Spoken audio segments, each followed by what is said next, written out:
Admiral Jake Morrison stood at the massive window of his secret command station, watching Earth's blue marble spin slowly in the distance. The station was hidden inside a hollowed-out asteroid, invisible to any alien sensors.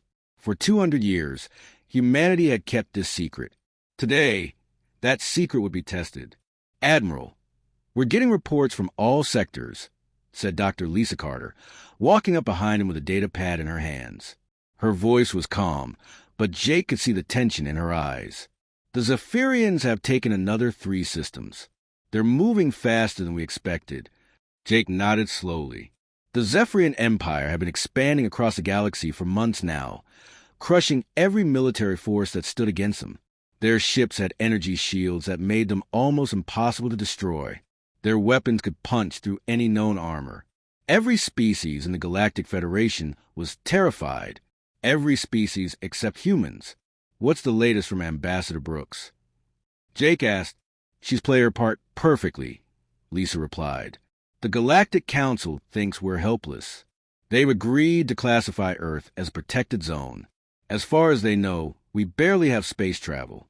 Jake almost smiled. If only they knew the truth. Hidden throughout the galaxy were human bases, research stations, and fleets that would make the Zephyrian Armada look like toys. For 2 centuries, humans had been watching, learning, and preparing. When humanity first met alien species, they realized something important. The galaxy was full of predators. Species that would see Earth's resources and want to take them. Species that viewed humans as weak and primitive. So humanity made a choice. They would appear weak while becoming strong in secret. Captain Alex Rodriguez entered the command center, still wearing his maintenance worker uniform. To the aliens on various Federation stations, Alex was just another human repair technician. In reality, he commanded the most elite Special Forces unit in human space. "Sir, Operation Quiet Storm is ready," Alex reported. "My teams are in position on 47 Federation stations. When you give the word, we can shut down their sensor networks and communication systems." "Good work, Captain," Jake replied. "Dr. Carter, what's our intelligence on Zephyrian weaknesses?" Lisa pulled up a holographic display. "We've studied them for 6 months since they started expanding. Their shield technology has 3 critical flaws. First, it can't handle harmonic frequencies above 847.2 terahertz. Second, the shields need 17 seconds to reset after overload. Third, their shield generators are always placed in the same location on their ships." Jake studied the data. Humans had learned to reverse engineer alien technology decades ago. But they didn't just copy it. They improved it. Every piece of alien tech that entered human space was studied, understood, and made better. The results were stored in secret bases like this one. "What about their battle tactics?" Jake asked. "Predictable," Alex answered. "They always attack in the same formations. They rely on their shields and superior firepower. They never expect real resistance because they've never faced any." That was about to change. A communication officer approached the group. "Admiral, we're receiving a transmission from the Zephyrian fleet. They're demanding that all Federation species surrender immediately." "Put on screen," Jake ordered. The holographic display showed War Marshal Thaxvor, commander of the Zephyrian invasion force. He was a large creature with 4 arms and dark scales covering his body. His voice was deep and threatening. "Species of the Federation," Thaxvor began, "your military forces have proven worthless against the might of the Zephyrian Empire. We offer you one chance to surrender. Submit to our rule or be destroyed. We begin with the weakest species first, as an example to others." The transmission showed images of human colonies. Jake's jaw tightened as he watched Zephyrian ships positioning themselves near Earth's outer settlements. "They're targeting our colonies first," Lisa observed. "They think will be an easy victory." "Let them think that," Jake replied. "Alex, are your people ready to play their parts?" "Yes, sir. They'll make it look like we're panicking and running away." Jake turned back to the window, looking at Earth, his home, the world that billions of humans called home. The Zephyrians thought they could conquer it easily. They were about to learn how wrong they were. Ambassador Helen Brooks appeared on another communication channel from the Galactic Council chambers. She looked appropriately terrified for her alien audience. "Please," she said to the Council, "Earth requests immediate protection status. Our military is primitive compared to the Zephyrian forces. We have only basic nuclear weapons and simple spacecraft. We cannot defend ourselves." Several alien council members looked sympathetic. Others seemed annoyed that humans were asking for help again. None of them suspected the truth. "The Council grants Earth-protected status," announced the Galactic Chancellor. "However, we cannot guarantee your safety if the Zephyrians choose to attack." "We understand," Helen replied, managing to look grateful and frightened at the same time. "We'll evacuate our outer colonies and prepare for the worst." Jake smiled grimly. Helen was playing her role perfectly. For 200 years, humans had mastered the art of appearing helpless while secretly becoming the most powerful military force in the galaxy. "Admiral," the communication officer called out, "we're detecting Zephyrian scout ships entering our outer system. They're broadcasting surrender demands." "Let me hear it," Jake said. Thaxvor's voice filled the command center again. "Humans of Earth, your time has come. We know your species is weak and cowardly. You'll make excellent slaves for the Empire.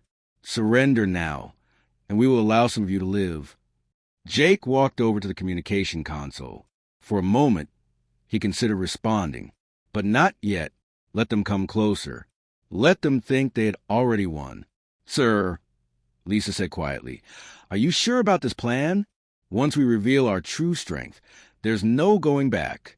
The galaxy will never see us the same way again." Jake looked around the command center, at the officers and crew who had dedicated their lives to protecting humanity, at the screens showing Earth and its colonies, at the data displays revealing the true scope of human military power hidden throughout the galaxy. "Dr. Carter," he said finally, "for 2 centuries humans have lived a lie. We pretended to be weak while preparing for this exact moment. The Zephyrians think they can destroy us because we've never shown our real strength. Today, they learned the truth." He turned to Captain Rodriguez.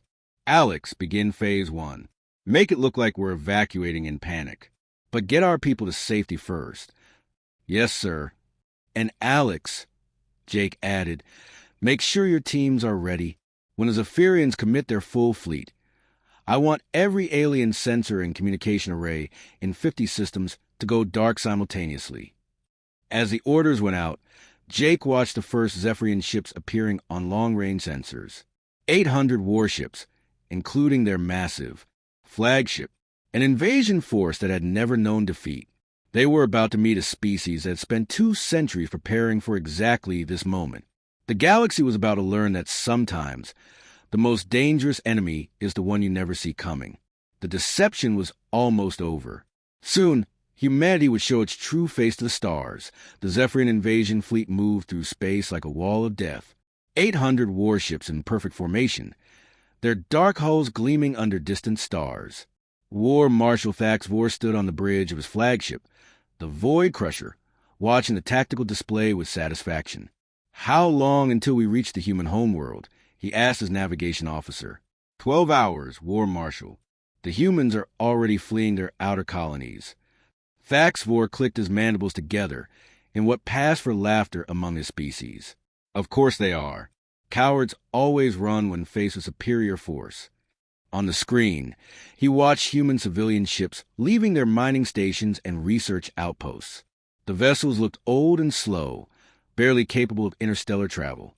Some were even using primitive chemical rockets to escape planetary gravity.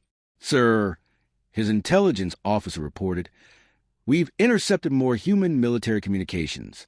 They're discussing evacuation plans and surrender terms." "Play the transmissions," Thaxvor ordered. Static-filled voices came through the speakers. Human voices, full of panic and fear. "This is Colonel Jake Smith from Mars Defense Command. We can't hold them off with our current weapons. We need to evacuate immediately. All units fall back to Earth. Our nuclear missiles are no match for their shields. God help us. We're not ready for this kind of war." Thaxvor felt a deep satisfaction hearing the terror in their voices. The humans were exactly what he expected. Weak, frightened creatures who had somehow managed to reach the stars, but never learned to fight properly.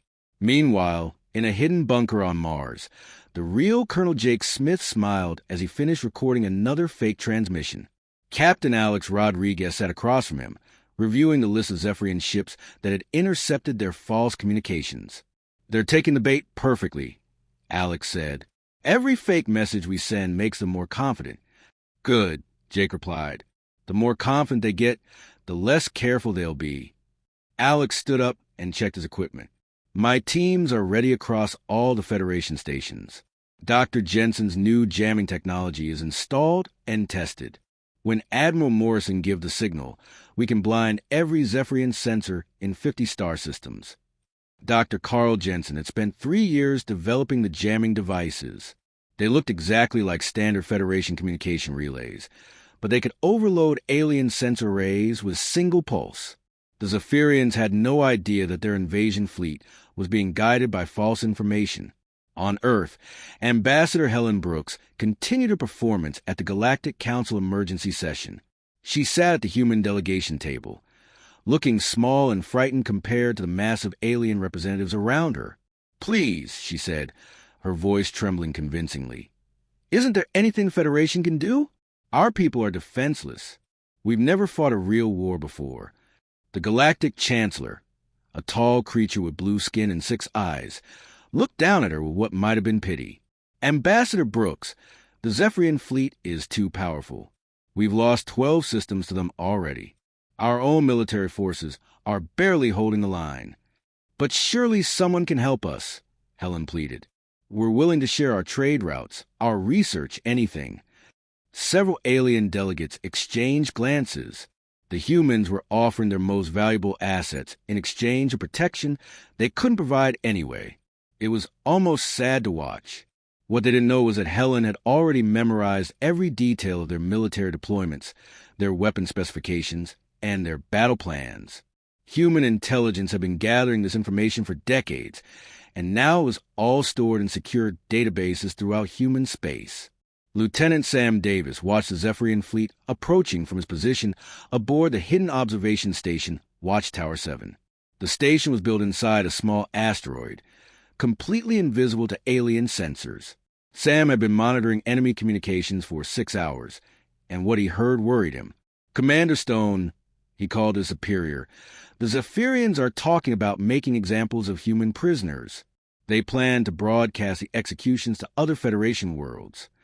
Commander Rachel Stone turned from her tactical display. Her stealth destroyer squadron was positioned throughout the outer solar system, waiting for orders. "That's exactly what we expected, Lieutenant. They want to terrify the other species." "But, ma'am, doesn't it bother you that we're letting them get this close? People could die." Rachel looked at the young officer with understanding.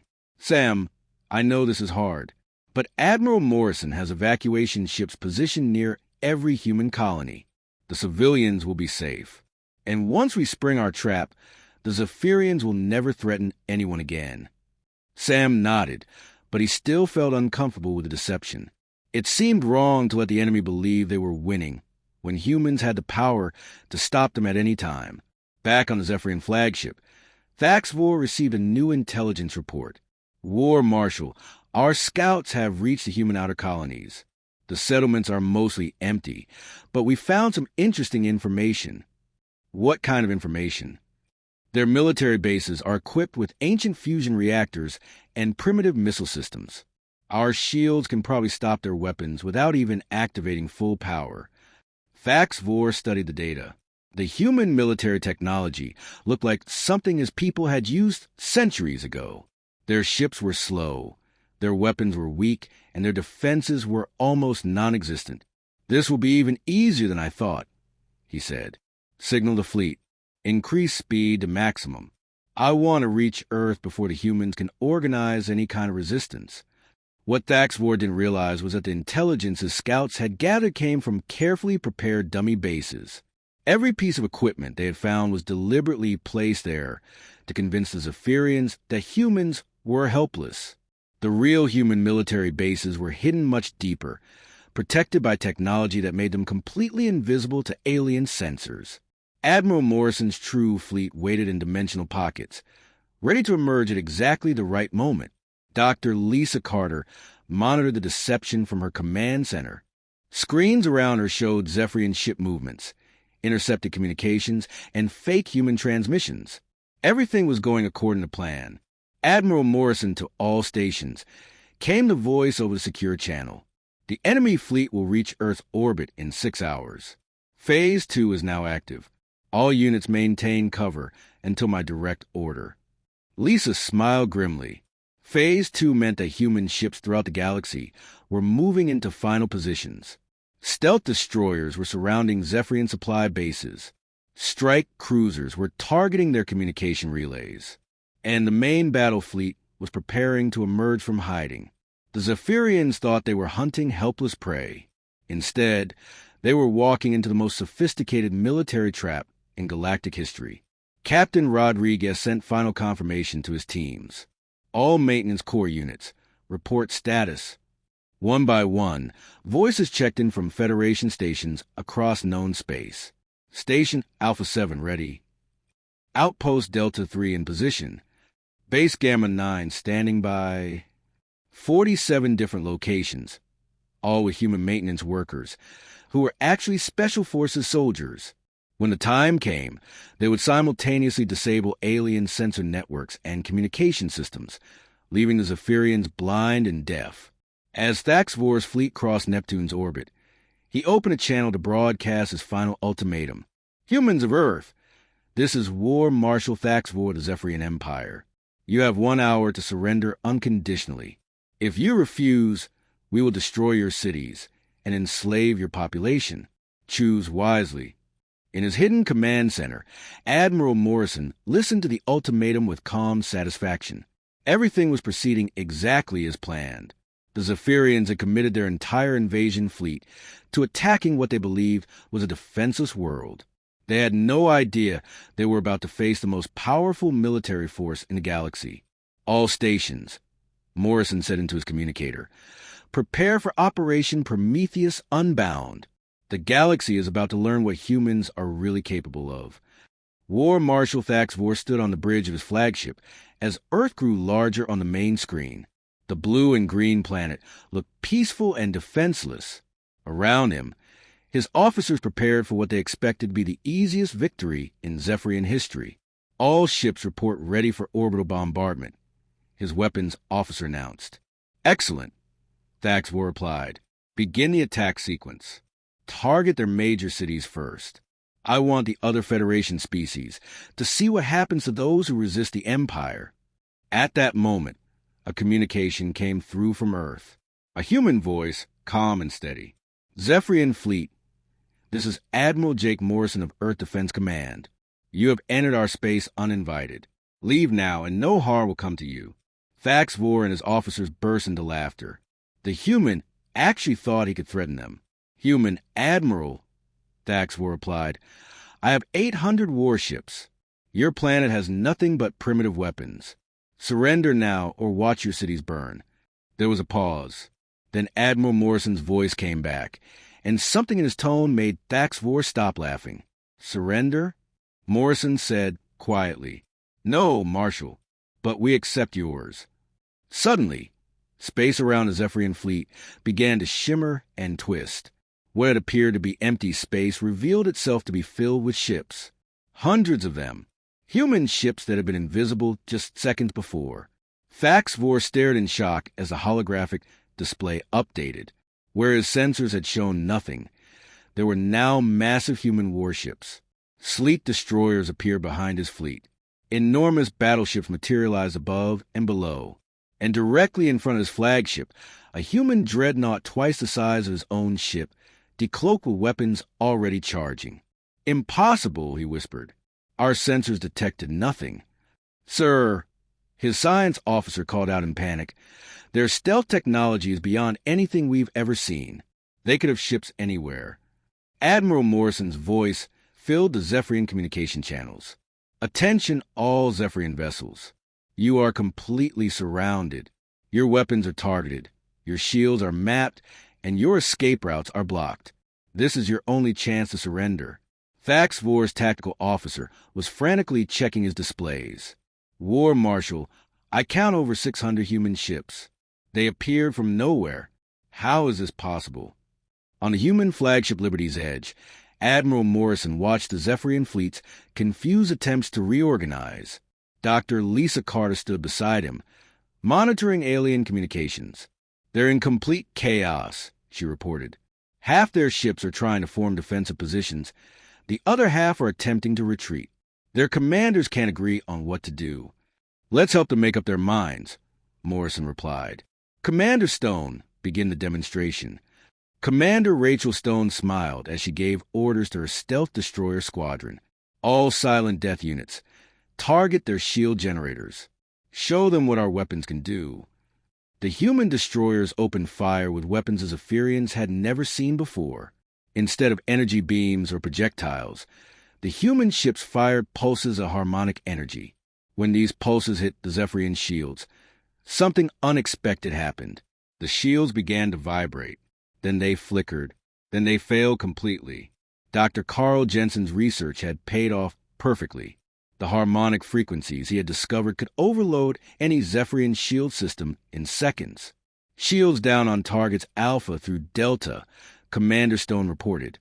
All enemy ships in firing range are now defenseless.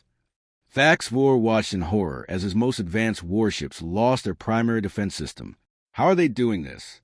Our shields are supposed to be impenetrable. His science officer was studying the human weapons. Sir, they're using some kind of frequency weapon. It's designed specifically to counter our shield technology. But that's impossible. No species has ever broken through our shields before. What Faxvor didn't understand was that humans had been studying Zephyrian technology for months. Every battle the aliens had fought, every ship they had lost, every piece of wreckage they had left behind had been secretly recovered and analyzed by human science teams. Captain Alex Rodriguez and his Special Forces teams chose that moment to activate their sabotage mission. Across 50 star systems, human maintenance workers simultaneously triggered their hidden devices. Zephyrian communication relays went dark. Sensor arrays overloaded and shut down. Supply-based defense systems mysteriously failed. In an instant, the Zephyrian Empire lost contact with most of their territory. War Marshal, his communication officer, called out desperately, "We've lost contact with command. We can't reach any of our bases or supply ships." "What do you mean we've lost contact?" "Sir, it's like our entire communication network just disappeared. We're completely cut off." Lieutenant Sam Davis watched from his hidden observation post as the Zephyrian fleet tried to reorganize. Part of him felt sorry for them. They had expected an easy victory and instead found themselves facing a military force they couldn't understand. "Lieutenant," Commander Stone's voice came through his communicator, "target the enemy flagship's weapon systems. Let's show them we can be precise." Sam aimed his ship's weapons at specific points on the Zephyrian flagship. The human weapons were so accurate, they could disable individual systems without destroying the entire ship. He fired carefully controlled shots that took out weapon batteries, engine systems, and communication arrays. On the Zephyrian flagship, damage reports poured in from all sections. "War Marshal, we've lost main weapons, backup weapons, and emergency weapons. Engineering reports multiple engine failures. We're effectively dead in space." Faxvor looked around his bridge at the panicking officers. In less than 30 minutes, his invincible fleet had been reduced to helpless targets. The humans hadn't even needed to destroy his ships. They had simply taken away everything that made them dangerous. "Sir," his tactical officer said quietly, "we're receiving surrender terms from a human admiral." The main screen showed Admiral Morrison on the bridge of his flagship. Behind him, human officers worked calmly at their stations as if this was just another day at work. "War Marshal Faxvor," Morrison began, "your fleet is disabled, your communication network is down, and your supply lines are cut. You have two choices. Surrender now and your crews will be treated well, or continue fighting and be destroyed." "This is impossible," Faxvor said. "No species is this advanced. Where did your technology come from?" Morrison smiled slightly. We've been watching and learning from every alien species we've met for 200 years. Every piece of technology, every weapon system, every military tactic. We studied it all, improved on it, and prepared for exactly this moment. The truth hit facts vor like a physical blow. You've been planning this the whole time.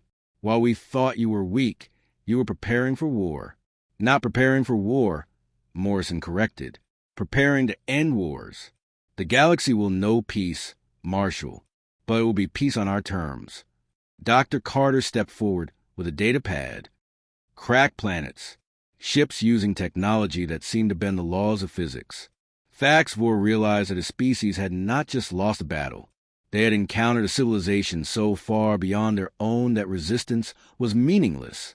The humans had been hiding in plain sight, appearing weak while becoming the most powerful force in the galaxy. He said slowly, I surrender. The Zephyrian fleet surrenders. Admiral Morrison nodded. Smart choice, Marshall. Welcome to the new age of galactic peace. Marshall, we have ships positioned near every Zephyrian world and military base. Your entire empire is surrounded. This battle is over. Around the Zephyrian fleet, more human ships continue to decloak. Massive carriers releasing squadrons of fighters. Battleships with weapons that could. 3 months had passed since the Zephyrian surrender, and the galaxy was still trying to understand what had happened. In the emergency session hall of the Galactic Federation, representatives from dozens of species gathered to discuss the new reality they faced. Ambassador Helen Brooks sat at the human delegation table, no longer pretending to be afraid. The other ambassadors looked at her differently now, some with respect, others with fear, and a few with barely hidden anger. The human delegation will now present their proposal for galactic security, announced the Galactic Chancellor, his 6 eyes focused nervously on Helen. Helen stood up and activated a holographic display. Thank you, Chancellor. As you all know, recent events have shown that the current Federation defense system is inadequate. We propose the creation of a new organization, the Galactic Peace Corps, to ensure no aggressive species can threaten peaceful worlds again. The Krillian ambassador, a large insect-like creature, clicked his mandibles angrily. You mean you want to become the galaxy's police force? How do we know you won't use this power against us? Because, Helen replied calmly, we've had this power for 200 years and never used it to harm peaceful species. We only revealed ourselves when faced with a threat to all civilized worlds. The truth of her words hung in the air. Humans could have conquered the galaxy at any time in the past 2 centuries. Instead, they had remained hidden, only showing their strength when necessary to protect others. On the human command ship Liberty's Edge, Admiral Jake Morrison met with his senior officers to discuss the new galactic situation. Dr. Lisa Carter had reports from intelligence stations throughout known space. The Zephyrian Empire has officially dissolved, she informed the group. Their former colonies are requesting Federation membership and human protection. Most other aggressive species have gone very quiet since word spread about our capabilities. Captain Alex Rodriguez nodded approvingly. My teams report that weapons trafficking has dropped by 90%. Apparently, nobody wants to risk catching our attention. What about the Zephyrian prisoners? Morrison asked. War Marshal Faxvor has been surprisingly cooperative, Lisa replied. He's providing information about other potentially hostile species and helping us understand Zephyrian military technology. I think seeing our true capabilities has given him a new perspective on warfare. Morrison looked out at the stars through the bridge windows. The responsibility of being the galaxy's protector was heavier than he had expected. With great power came the constant need to use it wisely. Lieutenant Sam Davis had been transferred to the new diplomatic corps, working with alien species to help them understand humanity's role in galactic affairs. His first assignment was to visit the former Zephyrian homeworld. The planet's new government had requested a meeting with human representatives. Sam's ship, the diplomatic vessel New Harmony, approached a world that had once been the center of a warrior empire. Lieutenant, his communication officer reported, were being hailed by the planetary government. Put them through, Sam replied. The screen showed a group of Zephyrians in civilian, clothing rather than military uniforms. Their leader, a female named Vexera, spoke with a tone Sam had never heard from her species before. Humility. Human representative, welcome to our world. We wish to formally apologize for our aggression and request guidance in rebuilding our society. Sam was amazed. These were the same creatures who had terrorized the galaxy just months before. Now they were asking humans for help in becoming a peaceful civilization. We're here to help, Sam told them. But the choice to change must come from your people, not from us. Dr. Carl Jensen was now leading the Human Technology Sharing Initiative. His job was to decide which human technologies could be safely shared with alien species, and which needed to remain classified. In his new laboratory on Luna, he worked with scientists from 12 different species. They were developing improved shield systems, better medical equipment, and more efficient space travel methods, all designed to help Federation worlds defend themselves without threatening others. Dr. Jensen, his Andromedan colleague, asked, "Why are humans willing to share this technology? Most species guard their military secrets." Carl looked up from his work. Because keeping our technology secret didn't make the galaxy safer. Sharing the right technologies with the right people will create a balance of power that prevents wars. Commander Rachel Stone now led the Deep Space Patrol, a joint human-alien force that monitored the galaxy for potential threats. Her ships, both human and alien designed, worked together to investigate suspicious activities in remote star systems. Commander, her tactical officer reported, "We're detecting unusual energy signatures from the outer rim. It could be another aggressive species preparing for expansion. Set course for the signal," Rachel ordered, "and send word to Admiral Morrison. If there's a new threat out there, we need to be ready." The galaxy had learned that humans prefer to prevent conflicts rather than fight them. But everyone also knew that if someone did threaten innocent worlds, humanity's response would be swift and decisive. War Marshal Thaxvor sat in his comfortable prison cell, reading human military history on a data pad. His captors treated him well, but they also made sure he understood the scope of what he had faced. The books described human conflicts throughout their history, wars fought with primitive weapons, but showing the same strategic thinking that had defeated his fleet, the same patience, the same ability to plan for years or decades ahead. They were always warriors, he realized. They just learned to hide it better than any species in the galaxy. A human guard approached his cell. It was Lieutenant Davis, who had volunteered to serve as liaison with Zephyrian prisoners. "Marshal," Sam said, "you have a visitor. Ambassador Brooks wants to discuss your people's future." Thaxvor stood up with what dignity he had left. "Tell me, Lieutenant, how long did your people plan this deception?" Sam considered the question.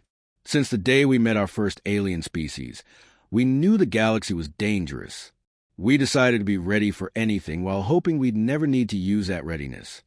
And now we hope other species will choose cooperation over conquest. But if they don't," Sam's voice became harder, "they'll learn what you learned." Ambassador Helen Brooks finished, presenting the new Galactic Security Treaty to the Federation Council.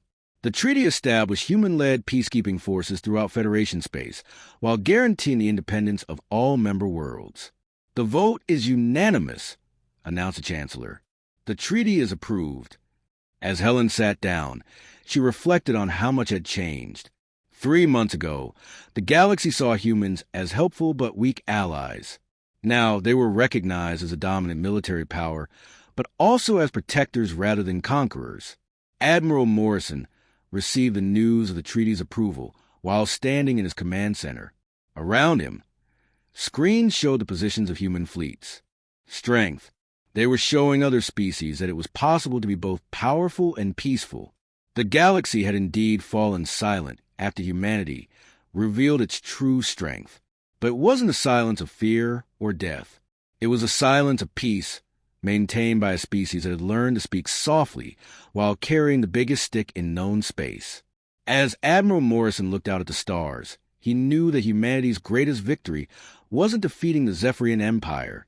It was proving that ultimate power could be used to create rather than destroy, to protect rather than conquer. The galaxy was safer now, watched over by a species that had mastered the most difficult lesson of all. That true strength lies not in the ability to destroy your enemies, but in the wisdom to turn them into friends. And in the quiet of space, human ships continued their eternal patrol, ensuring that the peace they had created would endure for generations to come throughout the galaxy. Ships that were no longer hidden, but also no longer needed to be. "Admiral," Dr. Carter said, "we're receiving reports from all sectors. Piracy is down. Territorial disputes are being resolved through negotiation, and several species have requested assistance in improving their own defense capabilities." Morrison nodded with satisfaction. "And the aggressive species? They're staying in their own territories and being very careful not to threaten anyone. Word travels fast in the galaxy." Lieutenant Davis returned to his diplomatic duties with a new understanding of his role. Humans weren't just protecting the galaxy through military.